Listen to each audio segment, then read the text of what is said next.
Welcome to Shawn's Thoughts. You're here with Pikachu, my celery, and an older celery that I once had in the video in the back. How are you doing today? I'm just gonna press play to that older video and, of course, turn it down from the audio. And yeah, I put together this little celery and Pikachu thing for us to view while we talk. I kind of even like it, the artificialness or the celery that's in the actual video. And that was an older Shawn's Thoughts video that I did, in which I was videoing my celery while I was talking, and into new celeries, which I'm currently trying to bring back to life or replant and regrow and continue that celery's life. And so there's a kind of like a mixture between the two of them. So thank you so much for joining me. And I realize I'm starting this stream 20 minutes earlier than I planned on it. However, I felt inclined to perhaps start early. You know, if there's anyone who's, or anything that's perhaps trying to thwart this, then, there's a little stumbling for them. Anyways, thank you for joining me today. And today I wish to talk about something near and dear to my heart. And actually, it was one of the first videos that I ever created, my I Am Forgiveness meditation, in which I showed many different people of different ages and different colors and different religious backgrounds, perhaps even if you interpret some of the photos in that way. And that, the idea is that we're all unified and that we're all together. And actually, pretty interesting. I started the idea for this yesterday, and since then I've had severe throat chakra issues. That's what we'll call them, throat chakra issues. And essentially, anyways, a random throat issue has tried to come upon me, but I'm, telling myself that it's not going to affect me, and I detach from any and all frequencies and energies that try to thwart me. And I create and manifest my own reality, co-creation, of course, with God, source, however you see it. So yeah, today we're going to talk about unity.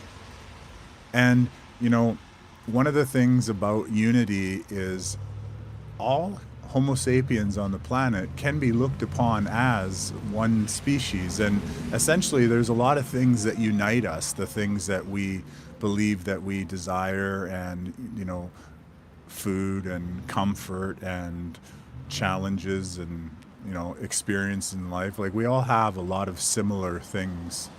And as I've talked about previously, the world we live in has a lot of devices or systems or strategies in order to keep us separated. They keep us on other sides of all these different propaganda events going on around the world. And, the news, in my opinion anyways, is a major propaganda enterprise built specifically for riling us up, riling us, herds of whatever beasts that we claim that we are.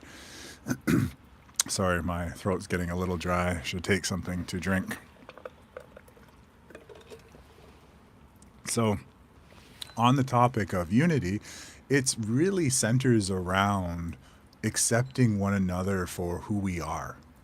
Meaning that it does not matter whether or not we are from, Japan or Korea or China or Bangladesh or anywhere in South America, America itself, Canada, the UK, France, Germany, Russia, wherever it is that we hail from, wherever we reside.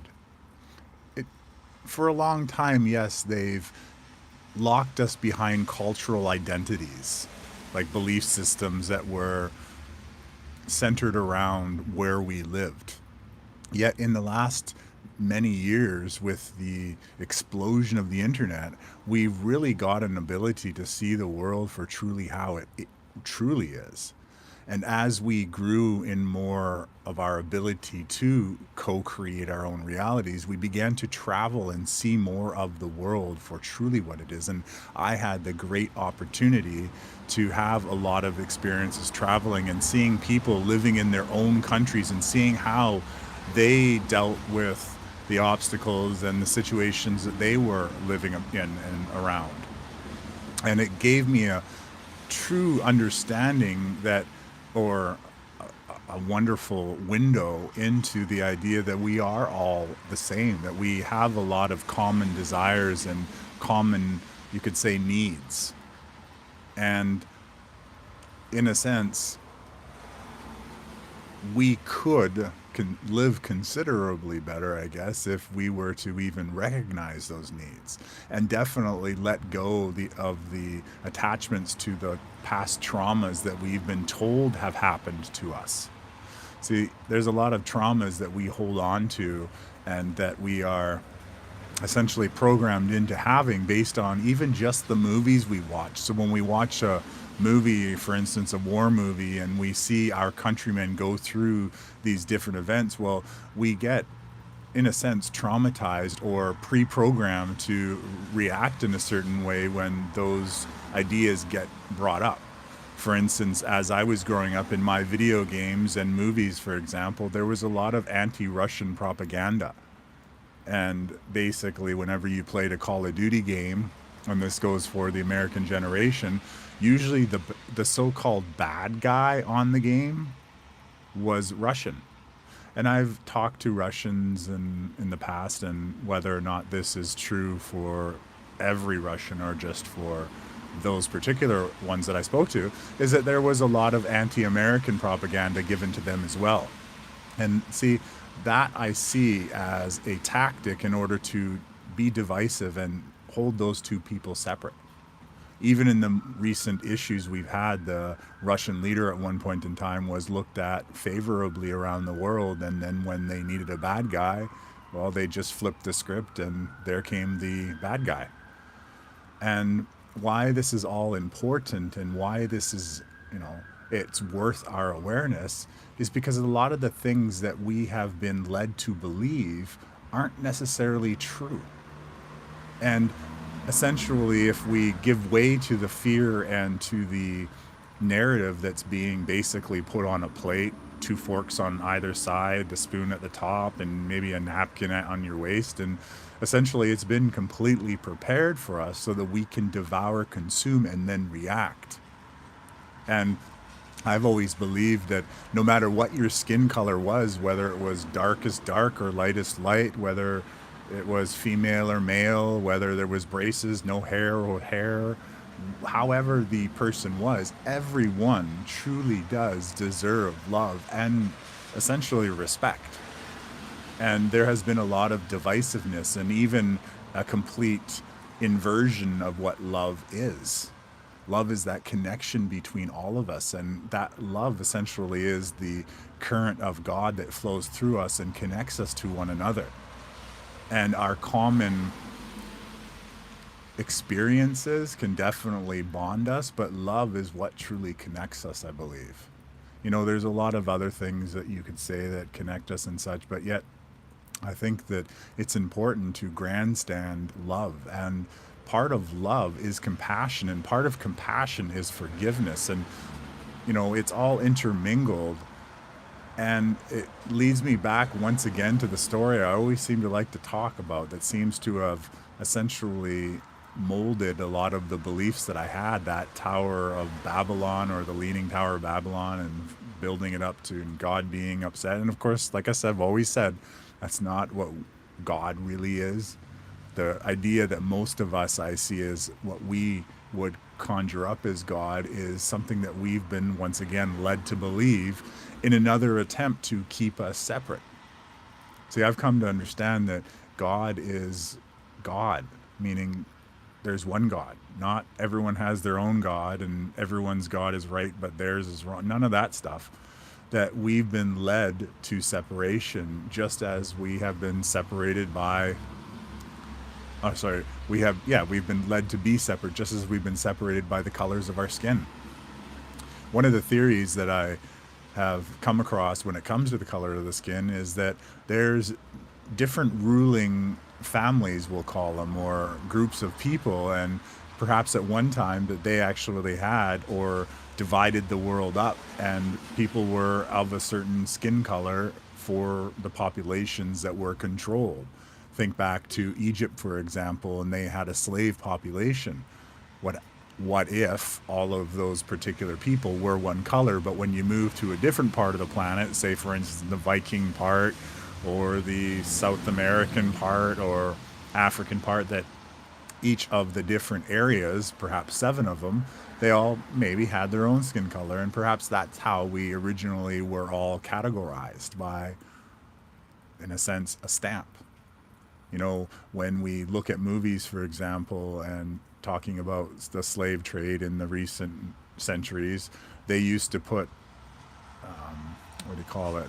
They used to put burn whatever, like tag numbers into the skin and such like that.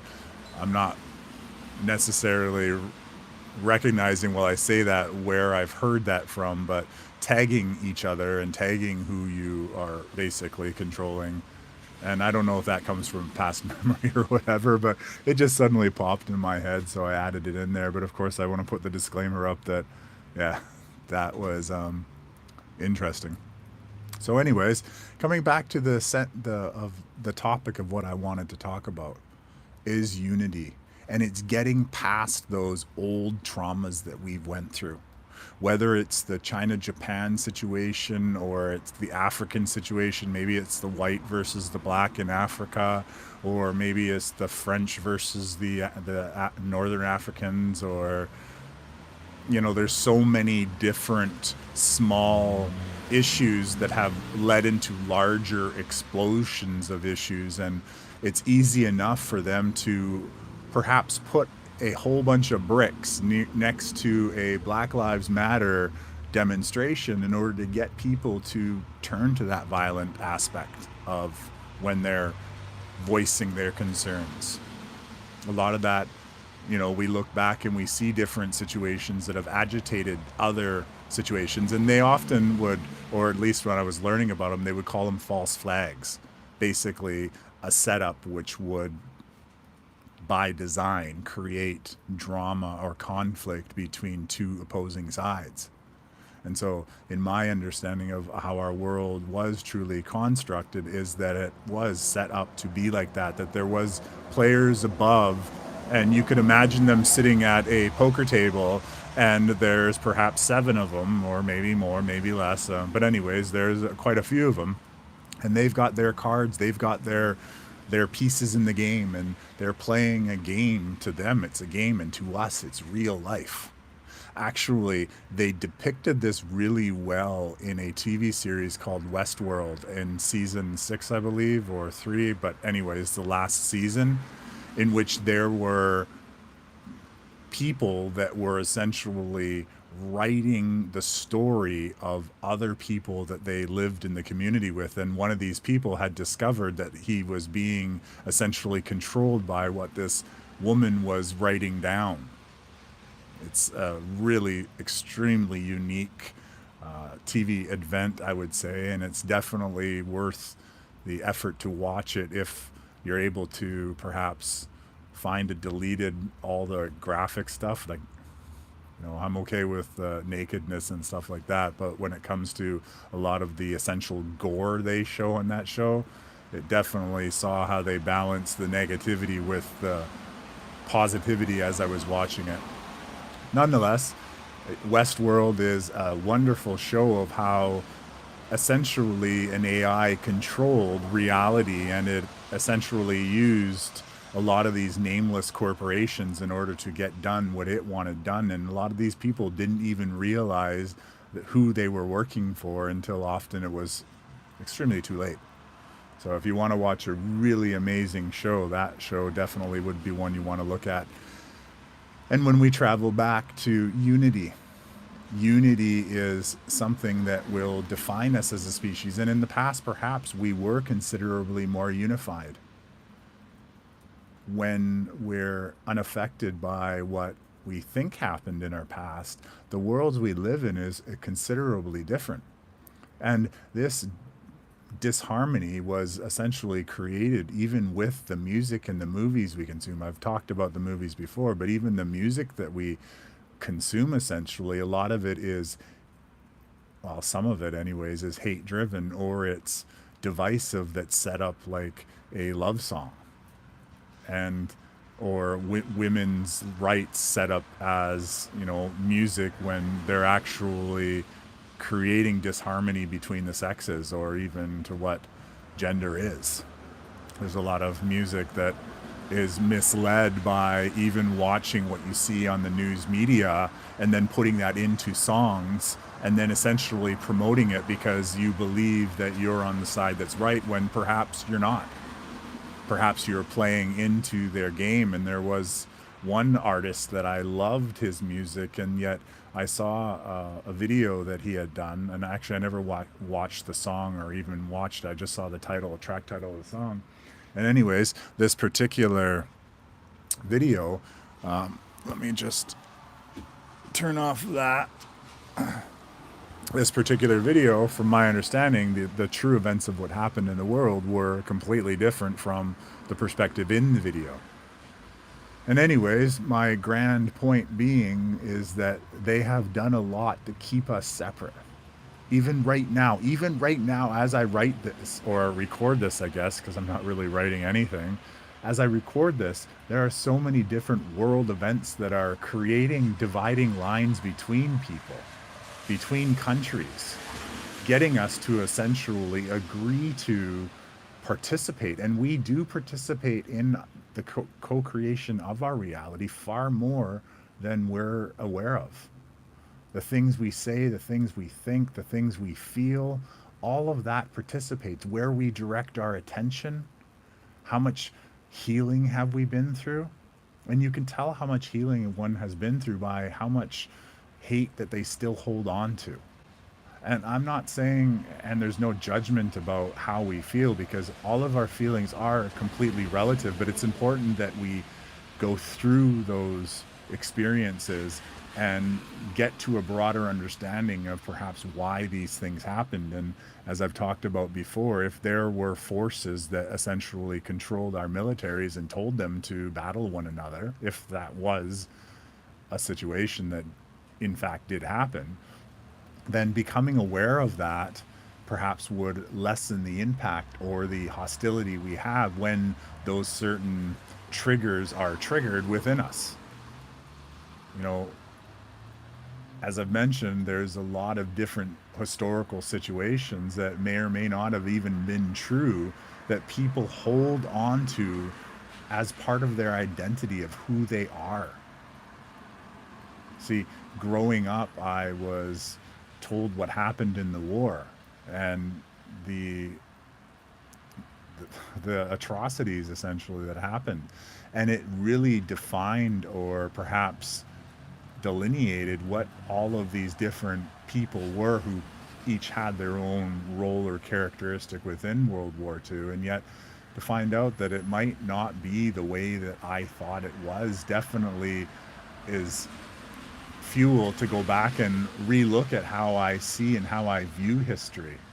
Actually, I once had a German person talk to me about how he, being in German, of how he felt with, in a sense, having that he was younger than the war, but feeling as if he had some sort of accountability on it. And, in my opinion anyways, is that innocence is innocence, and we shouldn't necessarily have to hold on to any and all of the traumas that our forefathers did participate in. And yet, as I've mentioned before, I have come to an understanding that we in fact hold on to traumas at least 7 generations. So meaning that if our great great great grandfathers had some sort of physical trauma or experience, that trauma is also passed down through the DNA.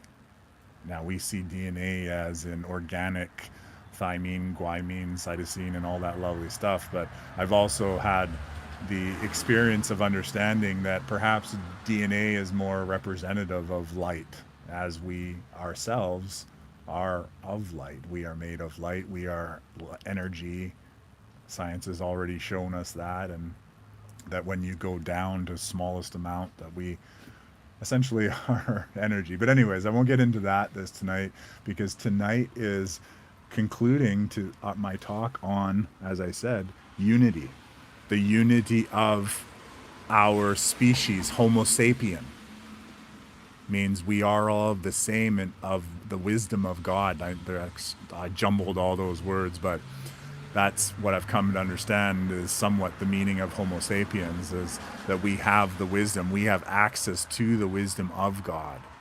And that wisdom we've labeled in the past called intuition and or a gut feeling. And oftentimes we're programmed actually to ignore and do something different. And over these last 2 years, I've really done a lot of inner work healing. And through that healing, I've come to see that my intuition, or that little nudge to do a certain thing or to go a certain way, is perhaps, no, actually is divine guidance. It's God connecting directly to and through me. And I believe that that connection is open to everyone who's willing to do the work and to heal and work on their inner healing and go through their own healing journey. Now, this healing journey isn't necessarily something that's, a make and bake. You can't just put it in one of the toy ovens that my sister had and bake that little small cake. It does actually take a extended operation and intention. As I've mentioned before, one of the experiences I went through was doing TFT, thought field therapy, not EFT, TFT, which was the original one, doing that on myself for over 90 days, every day, just consistently, until I felt that I was getting rid of perhaps these generational traumas that were from my great grandparents. So when we're able to get to that place of healing, we perhaps are able to get to the place where we can unify. Because, like I said, I have never seen color. And I raised my son, and I taught my students, when I had students several times of differing ages, that the world is filled with Homo sapiens. Yes, there's other things as well, but I'm talking about the Homo sapiens. And we're all the same. We want the same things. We want better lives for our families. We want better lives for ourselves. And, oftentimes we're pushed down to the ground, so we're willing to accept the lesser of two evils. But I personally say, and actually I practice, forget that two lesser evils crap. Forget suffering and sacrifice. Even a lot of our main religions taught us that sacrifice was something godly. And then they relate it to different stories that were, by the way, rewritten in the Bible and other historical texts. They were created as a narrative to get us to believe one thing. And when that belief needed to change, well, guess what? Their Bible changed, or their book changed. I'm not going to be criticizing any specific book, but I mean the books, well, they have amazing morals and stories. If you simply Google it on the internet, you can find it pretty easily. Most of those stories are far older than the Bible ever was. Far older. Like really far older. And so, it does hold the idea that there was altercations there. Yet the most important thing is that when we realize that there's actually right now, in my opinion, or my belief, a restoring of that connection with our Creator. And I say our and underline it, capitalize the O and all that lovely stuff. The one who created us. See, in the following, well, for a very long time coming right now, but in the next few months, we're going to start learning a lot more about the truth of our reality. Things are going to start coming into light, and there already has. And that's a lot of this chaos that you do see out there in the world right now, is because there are so many different ideas and thoughts. And, you know, if someone's wanting to distract the masses, they can put out three or four different influencers to say opposing things and then get everyone arguing about it, add in the news broadcasts and the left and the right and the black and the white and the blue and the red and the Russian and the American, or Russian and China, whatever it is. Add in the opposition element, and you've got people sitting in a coffee shop wasting thousands of hours of intentional thought debating things that probably don't exist. And that's, I know it's been that way for a long time, but perhaps we stop. Perhaps we redirect all of that amazing amount of energies to painters and photographers and dancers and, you know, love making. Lots and lots of real love making.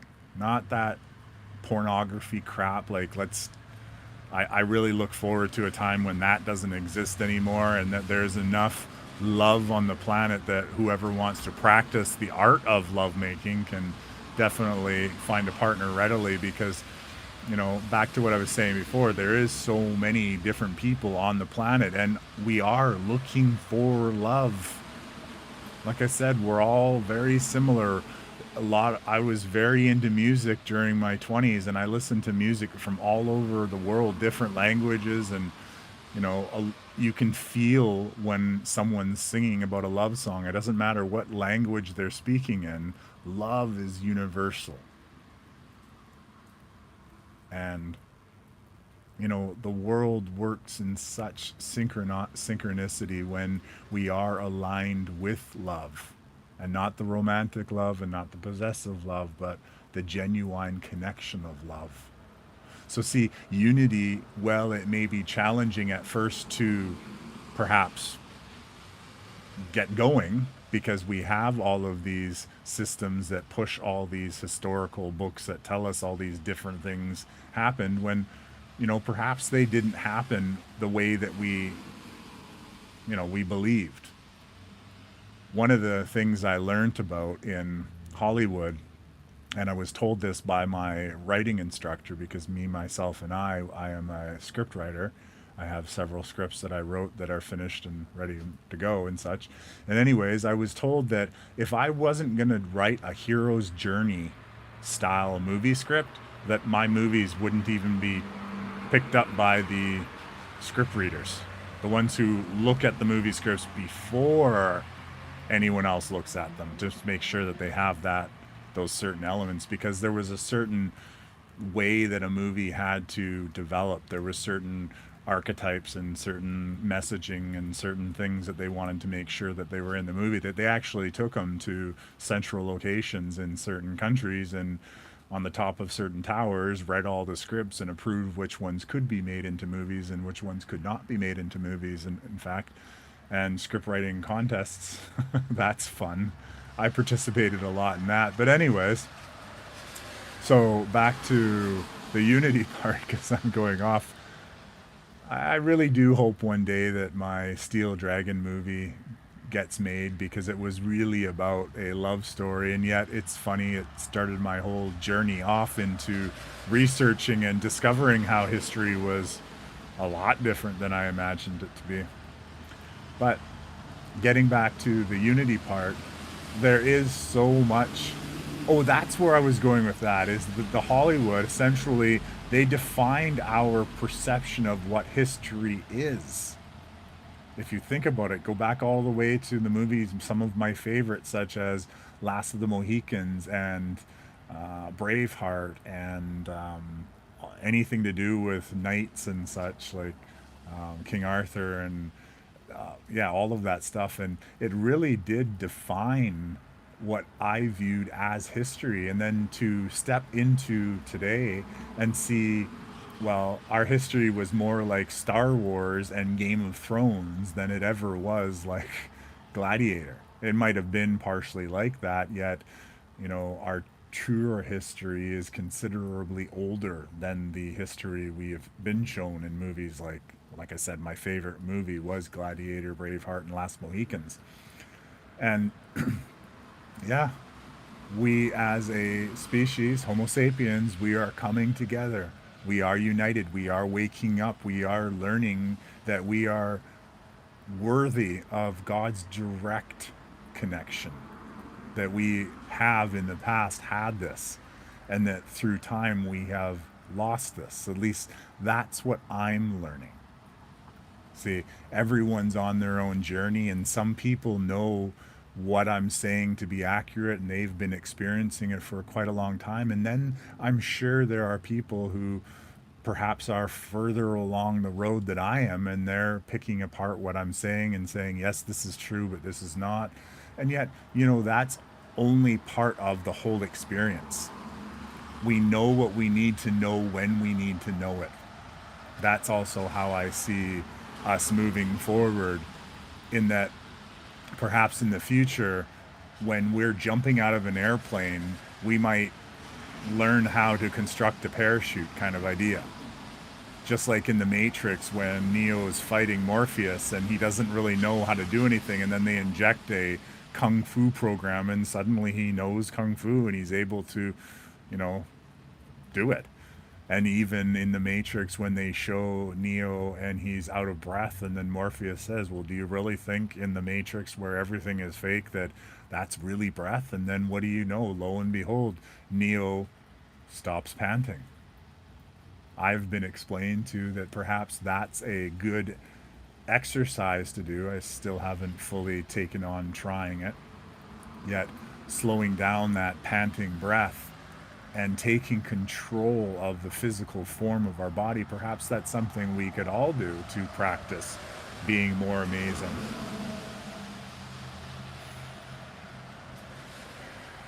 Pika! Pikachu! Well, I'm going to leave it there because my throat is pretty sore, and as I mentioned before, my throat chakra has been assaulted. At least that's how I view it, and I've shielded myself, and I've disconnected from any and all frequencies that are trying to essentially stop me from talking. I talk because I feel good when I do it. Even right now with my throat being sore, I feel elated. I feel excited because the more and more that I put out into our shared reality, the more that those words continue to ripple. And even if you don't understand what I'm saying, say for instance you're in Bangladesh or India or Nepal or wherever you are listening right now, know that my vibration is rippling out there through you, and your essential vibration as well. Your light also ripples throughout you. So when you go out in the community and you're smiling at people, or you're overall just being a genuine Homo sapien who loves your neighbors and loves the world and loves nature and hugs trees and all that lovely stuff, that you yourself and, well, me, we're all rippling out there, and we're making this whole situation that we're coming out of, and that situation being the Matrix, making that whole experience easier each time that I speak out, or you speak out, or you truly embody your authentic being. You are making a difference, and I am making a difference, no matter what type of trials or obstacles we come up with. We have a large battalion of guardian angels all around us that are working with us. We have a fleet of beings that are waiting for what's happening to conclude. And what's happening is essentially the end of an era. I've spoken about that before, and perhaps in the future we'll speak more. Yet, it's an opportunity for us to put aside all of our differences, to put aside our past grievances, our past issues with one another, to open the jars of the love that we've for such a long time had seal in mason jars and such, and let it all out, and ready to embody who we truly are and to begin to create, because that's what I came here to do. I came here to create as much as I could create. And I've done a lot of creation since I've gotten here, from books to stories to dance to theater to directing to acting to producing. I've done an awful lot of different artistic arts and such. And I'm here to do much more of that. And I'm here to live. I'm here to authentically experience what this world truly has to offer.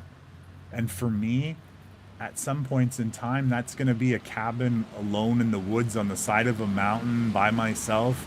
Other times, it's going to be in the middle of the Diwali or some sort of giant cultural festival, and perhaps I'll be throwing pink paint, and maybe that's at a different ceremony or a different festival. But that's what I want to experience, and I want to witness. And many of us are here for that, to witness this massive evolution of not only the Homo sapiens, but also, and I'm using that not and but, so the Homo sapiens, as well as to witness our planet, this beautiful ball of energy that we all walk above, because apparently we're blocked from walking directly on it by overlays. But nonetheless, we still have a connection to this beautiful energetic ball of love that we call Earth. Some call Gaia. Other people have other names for it. But we are here to witness her evolution. And I often relate that or compare it to the evolution of a Pokemon. And if you know anything about the evolution of the Pokemon, when they start off in their basic stage, they may be cute. And when they go into their middle stage, stage one, they get a little more teenagerish. Yet when they hit their stage two or their higher EX form, they get a lot more powerful, a lot more embodied, a lot more abilities, and their skills and attributes are, something to be recognized as a new version of themselves. They even get different names.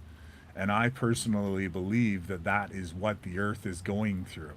And that these people who have been on our planet have done all that they could under the order of perhaps ancient AIs in order to tell them and hold Earth back and hold us back, reset as many times as possible until they got the results that they weren't. Yet, as this whole conversation boils down to unity, when we unify, when we put aside those stories, those narratives, those movie subplots that we've been programmed with, well, then we're going to be closer to the reality that we wish to co-create. And I wish to co-create a world so much different than this.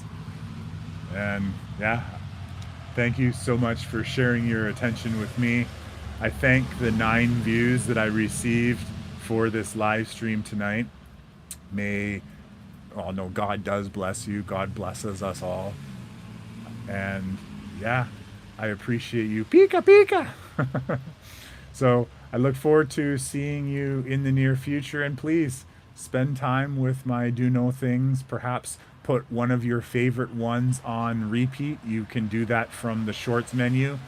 If you watch it as a short, it'll actually just keep recycling, repeating, and enjoy a meditation, whether it's a water meditation or a bird squawking meditation or chirping or just some beautiful music by Chris Collins.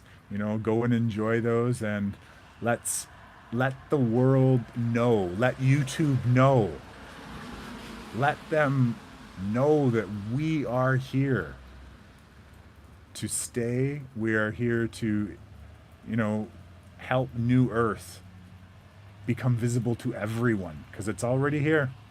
It's already all around us. Those overlays of the Matrix just need to be cleared up, and wherever those overlays are, let's get rid of them, and let's get to a lot more loving. I really look forward to that. Have a wonderful night, and I will talk to you soon. So much love.